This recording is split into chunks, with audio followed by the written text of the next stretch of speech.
for joining us for Swim Safe, a Nexstar water safety special. I'm Kelsey Anderson. We're here at Buffalo's Canal Side, a place where people really flock in the summer months when the weather warms.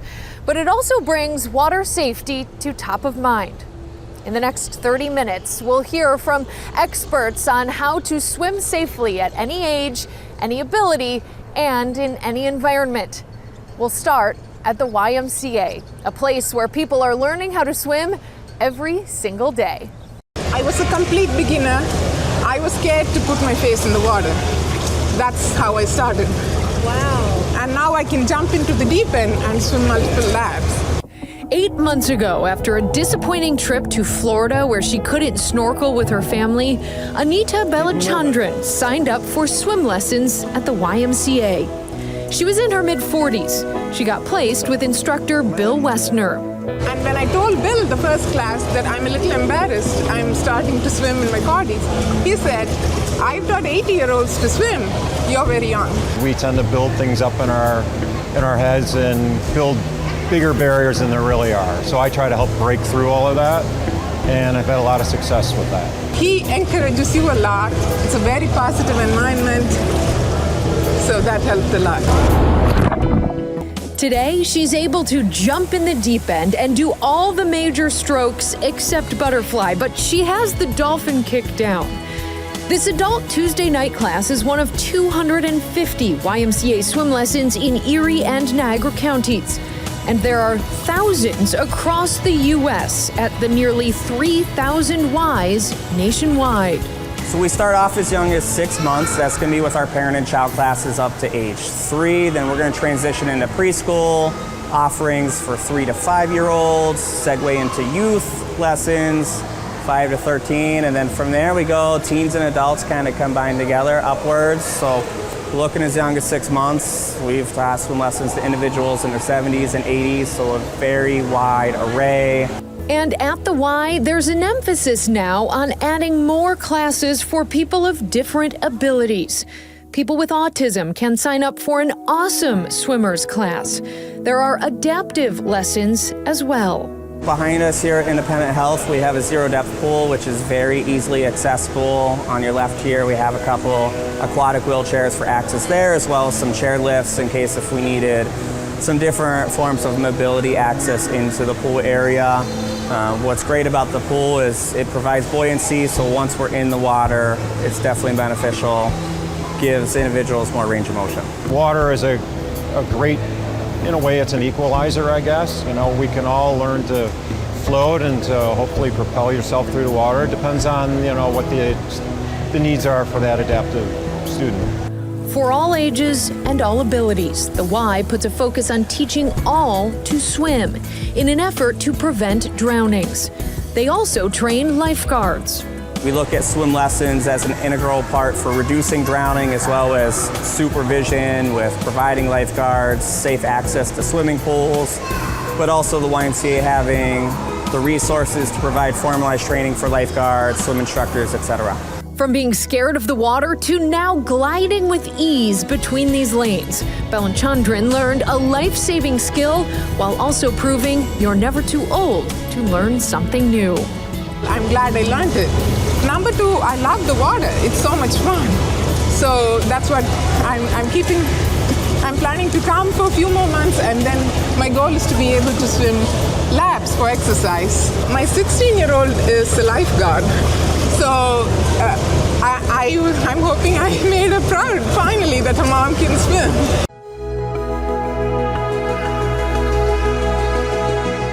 The American Red Cross has been, the gold standard provider of water safety over the last 100 years.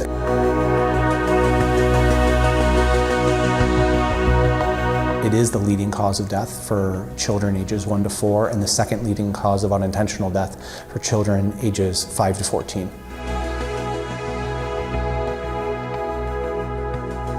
Not, what you may see on TV with people flailing. Really what you need to do is you need to pay attention. If there is someone that is underwater for an extended period of time or is not showing, signs of life or movement, that's when we need to act.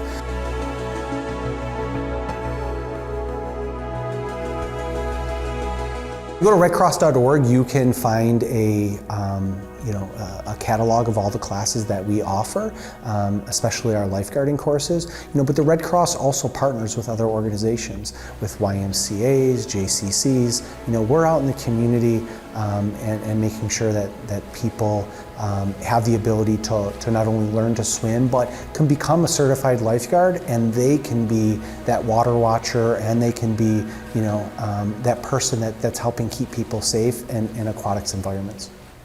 Water safety isn't just a concern when you're swimming, but when you're on board a boat as well.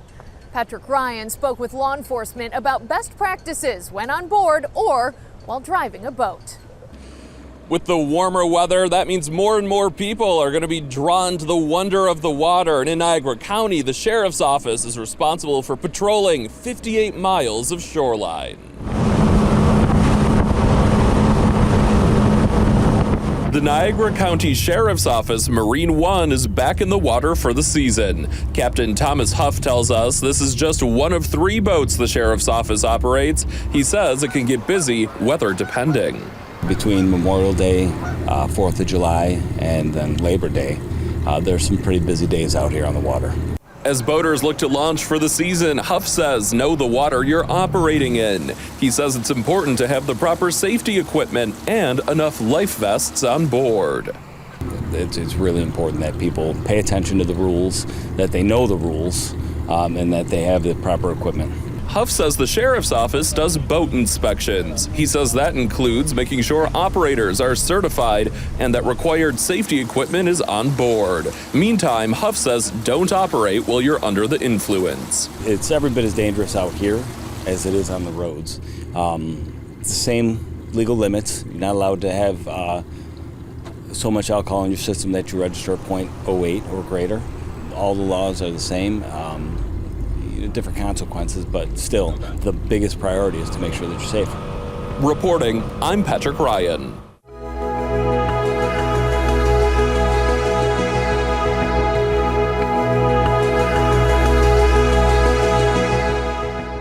Always. You should always wear a life jacket when boating.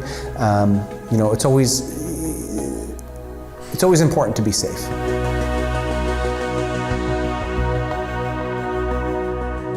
Really what you need to do is make sure they're Coast Guard approved and that we're following the manufacturer's descriptions on how to appropriately put that on.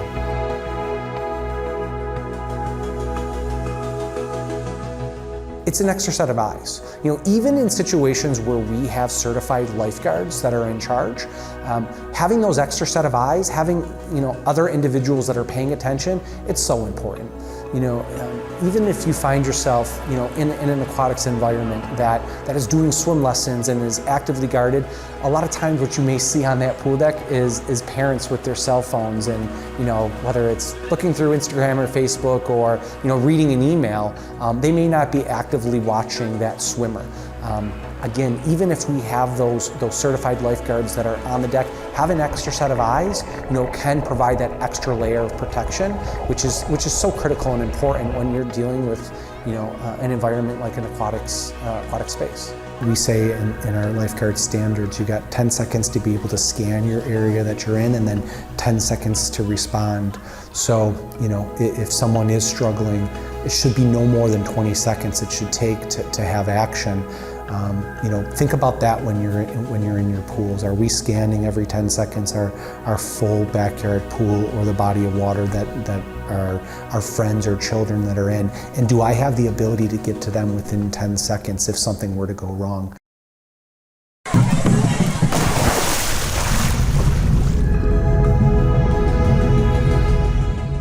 When faced with a water emergency, it is so important to know how to respond. Jordan Norcus dives deeper into a vital life-saving skill with an expert demonstration on CPR. The American Heart Association has long encouraged everyone to be prepared for an emergency and learn CPR. And when it comes to water safety, knowing CPR is vital.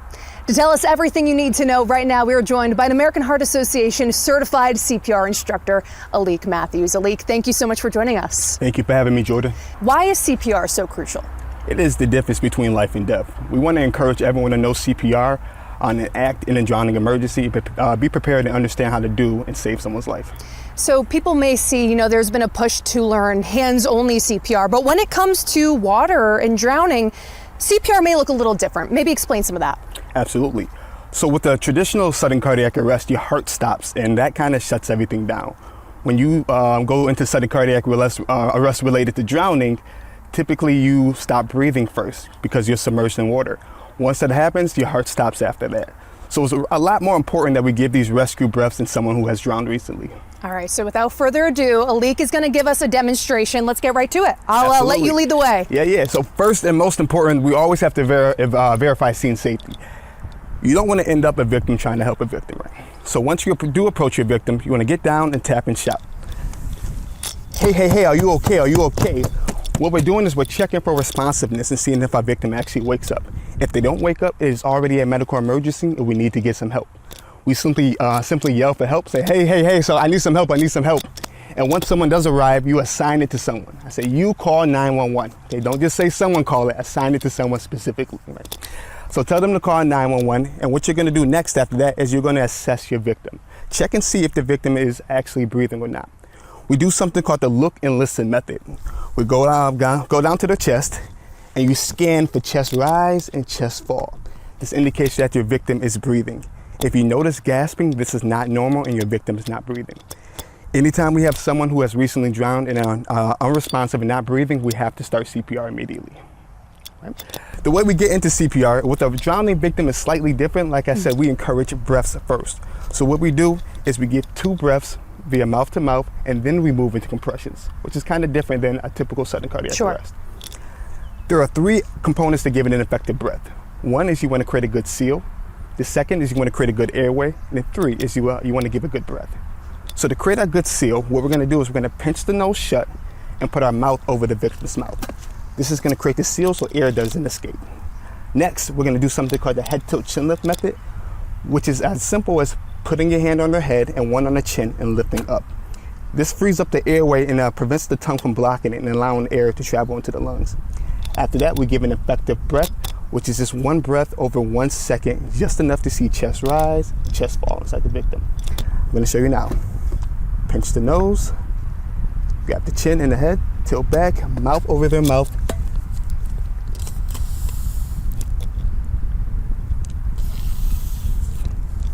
We give 2 breaths first, and then we move into CPR. And then we'll just keep on going with the CPR. All right, yes. So the proper way to do a compression is you want your victim face up on a flat, firm surface at all times, okay? Anything soft or comfy is not gonna work. You're gonna kind of bounce them up and down. Get them face up on a flat, firm surface. If they are on a beach, as we are right now, what do you suggest? The sand works fine. Okay. Yep. So you want their chest exposed if possible. You're gonna take the heel of your dominant hand and stick it in the center of the chest on the lower half of the breastbone. You take your other hand and plop it right on top. Interlock your fingers, lock out your arms, and position your shoulders over your hands. This creates upper body leverage.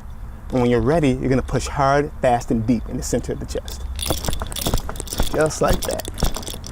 You're gonna move at a rate of 100 to 120 compressions per minute. That's about 2 every second. You're gonna count, and once you hit 30, you're gonna give 2 more breaths. Each compression is gonna be at least 2 inches deep, and you're gonna allow for chest recoil every single time. What we're doing is we're mimicking the function of the heart. So every time we push down, blood is rushing out to the body. And every time we lift up, the heart is filling back up with blood. And once we hit 30, we give 2 more breaths. Pinch the nose, get the chin, create your seal.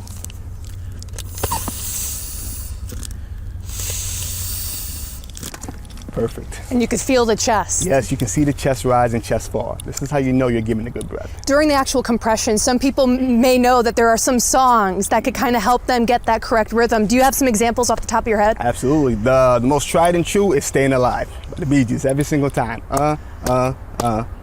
Staying Alive. It works every time. Before we let you go, Alik, is there anything people should know? Maybe the time comes and they have to perform life-saving CPR if someone's drowning by the beach or the pool. What's your advice that they stay calm and, and really deliver the best CPR they can? Yeah, so unfortunately, drowning is extremely common. So it is something that you may experience. It's very important that you do remain calm. you simply call 911 and start those compressions and give those breaths as soon as possible. It is absolutely the difference between someone living and dying. All right, Alik, life-saving instructions and demonstrations you shared with us. Thank you so much for taking the time. And for you at home, if you would like to find CPR instruction near you, you can visit the American Heart Association at www.heart.org/nation.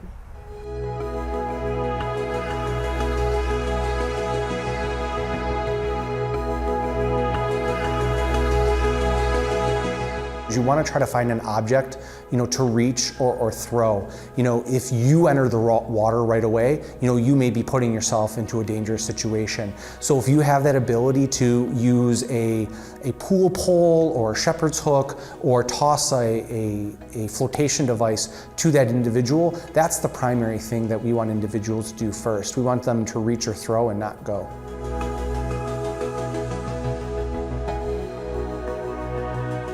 When we have community members that are learning CPR, you're creating that network around a community that has that ability to respond. So whether it's a certification course or hands-only CPR, having that ability to sustain life during a heart-related emergency is important and is a way that you as a community member can help your neighbor.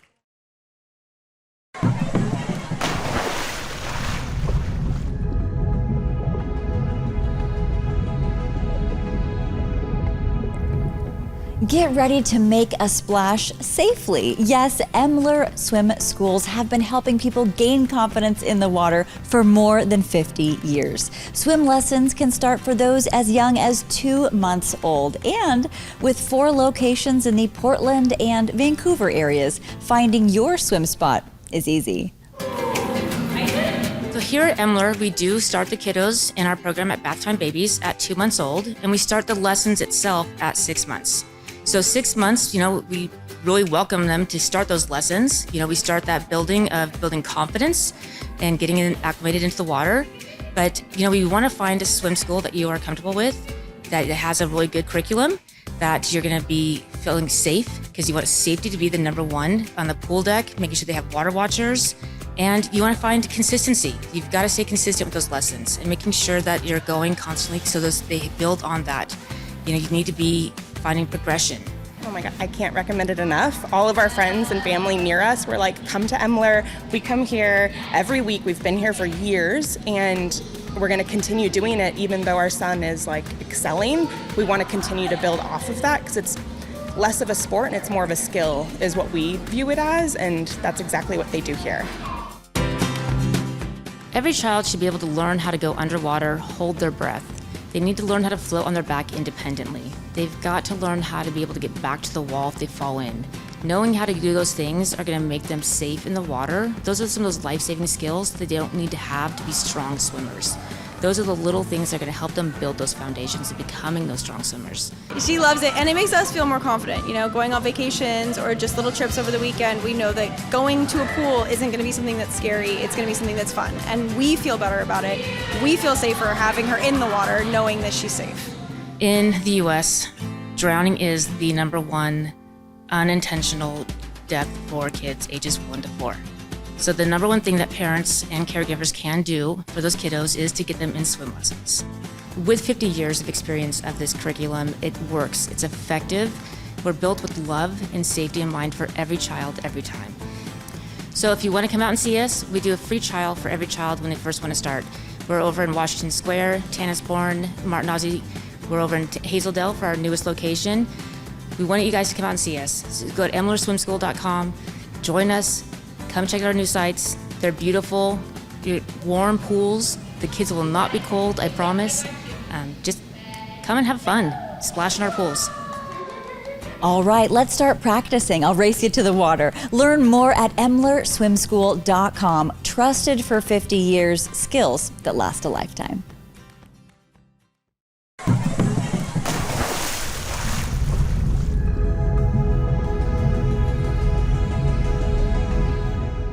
Thank you for joining us for Swim Safe, a water safety special. We hope this program helped prepare you and your family to swim safe during these summer months. We'll have more information on the Red Cross and the American Heart Association on this story online. Have a good night.